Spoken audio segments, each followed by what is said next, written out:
Forget TikTok, forget Instagram, forget Twitter, X, Facebook, all the social media spaces that you can hang out on as a homeschool mom. I don't think any of those spaces have as much influence on you as your thoughts. And today I want to bring to you a book of thoughts. Every book is a book of thoughts, but a specific book that has been most profound on my homeschool journey. It's this one, Hold On to Your Kids. I'm going to share with you 10 principles that I've learned from this book to support my homeschool mom journey and feel more connected to my kids.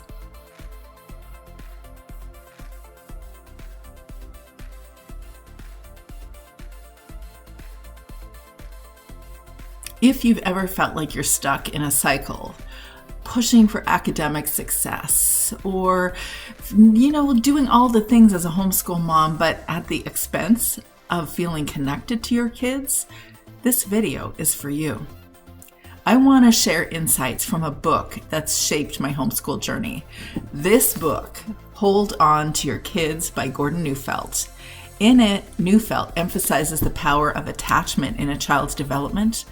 And I want to show you how we can apply those principles to homeschooling, to our homeschool life, so we can create an environment where our kids are not only educated, but deeply connected to us.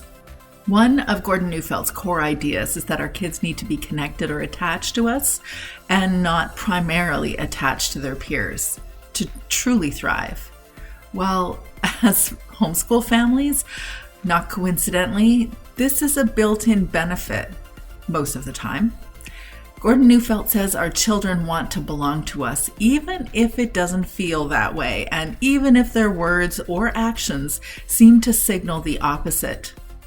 As homeschool moms, this principle is so necessary. I mean, really, as a mom, this principle is so necessary.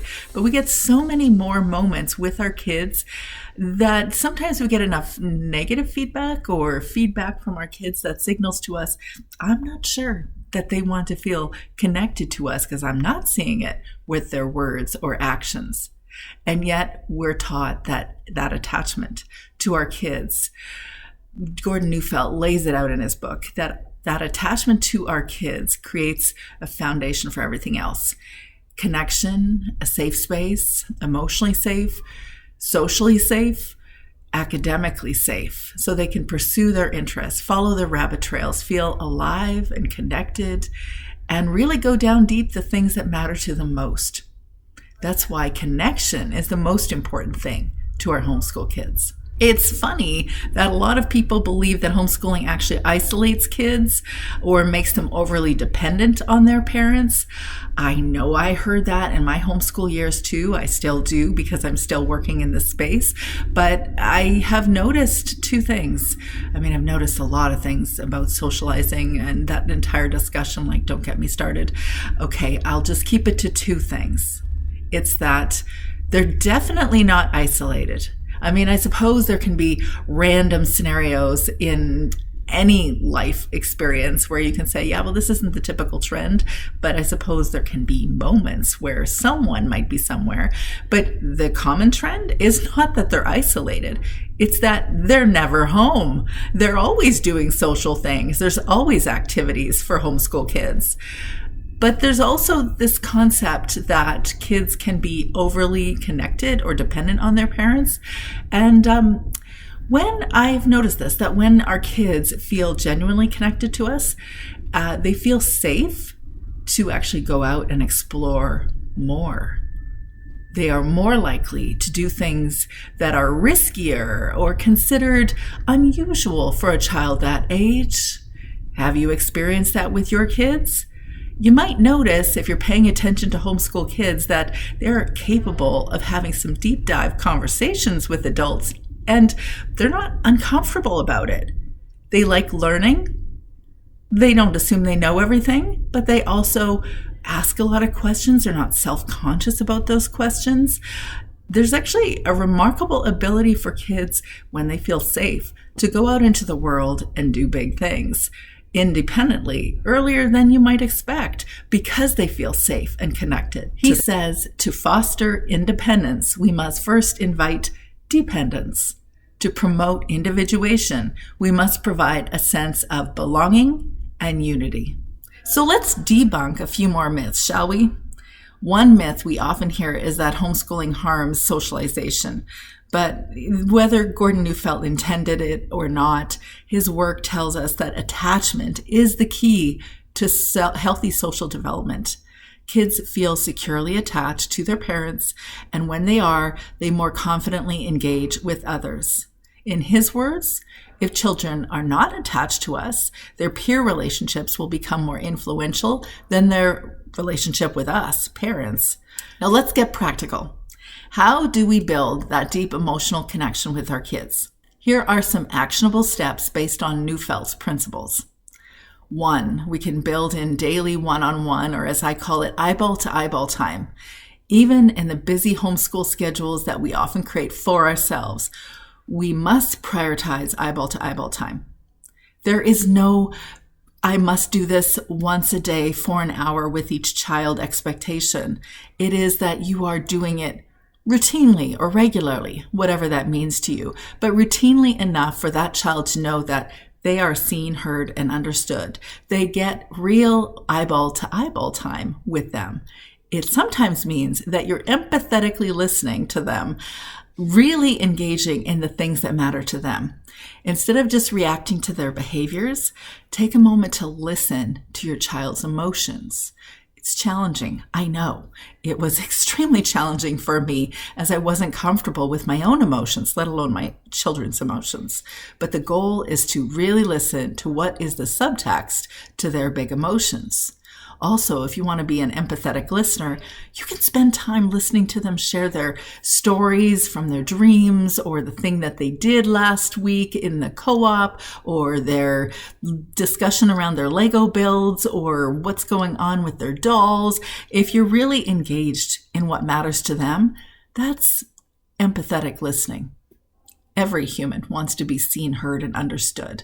And a child needs to be seen, heard, and understood so they can grow up and see, hear, and understand others too.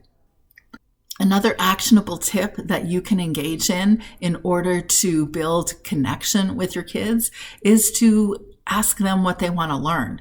Lean in to child-inspired learning.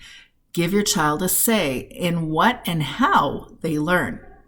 Frankly, to me, that is like the formula to really getting an engaged child in their learning, is to help them care about their learning. And how do you help them care about their learning? You actually give them a say in what they're learning or how they're learning. So when kids feel that they have agency or autonomy in their learning or in their lives, they're more engaged and they're less likely to push back. This brings us to another important principle in Neufeld's work.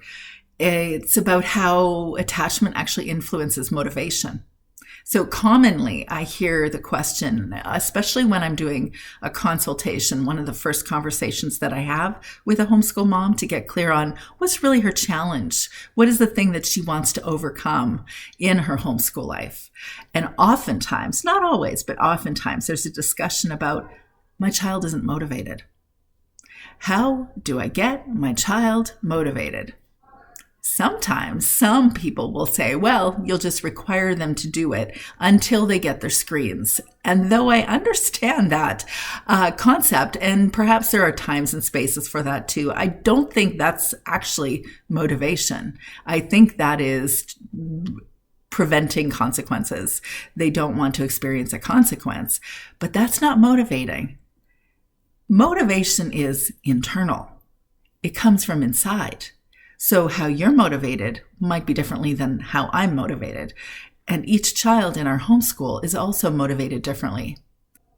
When we build a secure attachment, we help our children find their intrinsic motivation. Gordon Neufeld says, children are motivated to learn when they feel connected to the source of their learning. I've seen that in my own life. I have seen that with my children. I've seen that with other people's children. And I have watched people's relationships, like one mom who worked with me, and she was trying very hard to get her teenage daughter motivated. And this teenage daughter was unlike her older kids who were motivated more by carrot and stick or by consequences or their own internal world where they decided they wanted to check off the boxes in their daytimer. But this younger daughter, a teenage daughter, she wasn't motivated. She didn't buy this thing of, let me follow what my mom says because my mom says it's important. Nope, she didn't care. So the way that this mom worked with her daughter was to allow her daughter to have more autonomy in her choices, not just in her educational choices, but other choices as well. And not only did this child engage in really interesting things and actually discover her own space of curiosity and interest, but she also wasn't pushing back as often. She wasn't having those moments of, I don't want to, Mom, and putting up a lot of fuss around certain things that Mom was expecting that weren't realistic for her teenage daughter. This is so important for homeschooling. In fact, I think this is probably the reason that a lot of parents don't want to homeschool their kids, because they anticipate that dynamic. If your child feels connected to you, they're more likely to be motivated to do work or engage in learning opportunities or whatever you think of as an education. They're more likely to be motivated, not because you're forcing them to, but because they want to. This principle can reduce power struggles in your home. It also shifts the focus from compliance to cooperation. But what happens when things don't go smoothly? Because there are going to be days, always, there will be days when things don't go smoothly. So how do you reconnect after a tough day or a challenging season? Gordon Neufeld talks about how disconnection can happen, especially when we're stressed or distracted. But he reminds us that reconnecting starts with acknowledging the need for attachment. If you've had a rough patch, the key is to always come back to the core relationship. Spend time together doing something enjoyable. Remember, it's never too late to connect. Make the bid for connection. Ask your child, can we chat? Or maybe you just start pursuing an activity alongside that child, an enjoyable one that you know he or she enjoys and that you do too, and you can rebuild the warmth. And then maybe you can say, hey, I'm really sorry that I wasn't showing up in the way that I really want. I'm possibly made you feel unhappy. Will you tell me about your feelings? Can you help me understand you a little bit better? You can move toward the direction of connection. This is where we get to let go of that perfection, the concept of parenting perfection that we thought we would experience once upon a time. Neufeld teaches us that when we prioritize attachment over, say, fulfilling all of our academic expectations, we set up our kids for long-term success. He said, kids grow up in the soil of connection. This means that the connection you have with your child is far more important than any worksheet or lesson plan. I remember that from my early days. I didn't see that connection wasn't important. It's just that doing all of the things on my checklist, the ones that I was told were really important for my child's education, or fulfilling the lesson plan, or finishing whatever I'd originally intended in my day, those things seemed kind of important. Wasn't trying to make them more important than connection, but it didn't take too long. Okay, it took a few years for me to finally realize this idea of homeschool perfection, of doing it the right way, of creating a private school in my home, out private schooling the private school. It wasn't effective. It wasn't working its magic. I wasn't doing better than the private school. I was creating other problems. It was then that I was introduced to Gordon Neufeld. And it was then that I discovered this concept that connection was more important than making a perfect homeschool. It was then that I came to understand that connection was far more important than perfection. One thing Neufeld highlights in his book, Hold On to Your Kids, is the dangers of peer orientation, especially in our digital world. I don't know what the consequences are going to be for all of this digital stuff and how it's influencing our socialization, like everyone's, not just our children's. I don't know because we haven't figured all that out. There's a lot of competing research on what the results are. But there's also been a rise in anxiety and there's been a rise in depression, especially in younger people. And with the rise of screens and social media, our kids are more influenced by their peers and can be more influenced by their peers than their parents. But I would suggest to you, I'm also seeing in my own home, and I'm hearing this amongst other homeschool families, that their children are choosing to rent flip phones or buy flip phones or regiment their time on screens and not have it available to them as often. They're actually setting it aside because they are aware for themselves that this isn't valuable. I know that that's probably not everyone's child, and some of you may be thinking, where is this child who's putting away their phone? Well, it's happening. I'm hearing about it with a variety of parents and my children myself. But if that's not you, all I can say is that I do believe there's a place to put limits on kids and ask them first, how is this making you feel? Is this valuable for you? Do you think there's a way for us to build in time so that we can do something together, like, I don't know, play Scrabble? We've been doing a lot of Scrabble these days. As homeschool moms, we want to combat the influence, the peer-based socialization that can happen in our world by engaging our children, giving them that eyeball-to-eyeball time, really listening to the things that matter to them, making the value of family connection more important than external validation. Finally, Gordon Neufeld talks about attachment-centered discipline. Instead of using punitive measures, punishment, he encourages us to use connection-based discipline, meaning that we're setting clear boundaries, boundaries that we truly believe will maintain, not just saying things out loud, hoping that kids will buy the words that we're saying, that when we say something and we say this is the boundary, we believe it too. Setting those clear boundaries, but doing it with empathy, with understanding, by listening to them, supporting them, rather than trying to do this boundary setting through fear or control. By staying connected and understanding our kids' needs, continuing to observe them and ask ourselves, what is it that the child right in front of me really needs?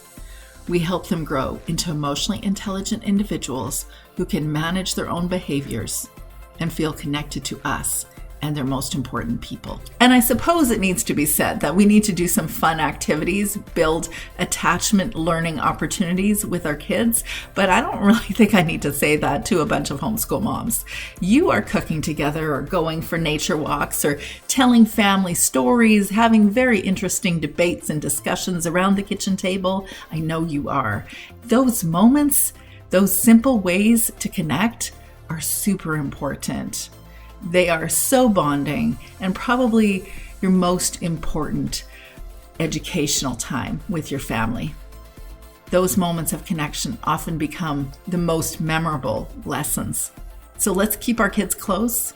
Let's foster the secure attachment that we have an opportunity to foster in our homeschool families and create an environment where connection is at the heart of everything we're doing. If you want to dive deeper into Neufeld's teachings and a variety of other books that I incorporate into the Homeschool Mama Book Club, just ask me for the link. You can come check us out. Once a month, we do a deep dive discussion on one book that influences your homeschool mom life. We explore concepts around parenting, around personal growth, around homeschooling, around learning, all the things that might influence or impact your homeschool and family life. Don't forget to subscribe, like, and share this video if you found it helpful. And until next week, may you turn all your homeschool mom challenges into charms.